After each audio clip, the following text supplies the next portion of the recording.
আসসালামু আলাইকুম। সবাই কেমন আছেন? নতুন মাল নিয়ে আসলাম। টেলিস্কোপ হাইড্রোলিক মই 150 কেজি ওয়েট বহন করতে পারবে। মালটা হচ্ছে দুদিক দিয়ে ওপেন হবে, ডবল হাইড্রোলিক যাকে বলা হয় ডবল। এটা হচ্ছে লম্বা করলে 7 ফিট পাবেন, মানে দুই পাশ থেকে 7 ফিট পাবেন। আর যদি আপনি বাসার মতো লম্বা করতে চান সেক্ষেত্রে 14 ফিট হয়ে যাবে। এটা হচ্ছে আমরা যে উঠে দেখাচ্ছি, এটা আমাদের কাছে অনেকজন চেয়েছেন। আমাদের শিপিংয়ে দেরি হয়েছে, তাই আসতে আসতে একটু সময় লাগছে। আমাদের বেশি মাল আনি নেই, আমরা 20টা মাল আনছি। আমাদের কাছে হাইড্রোলিক আপনি 8 ফিট, 10 ফিট, 12 ফিট এবং 20 ফিট।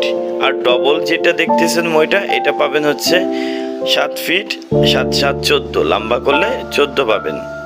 এটা যে লক আছে, চাইলে আপনি যেমন লম্বা দুই দিক দিয়ে কাজ করতে পারবেন, চাইলে এরকম লম্বা করে টেনে বড় করে কাজ করতে পারবেন।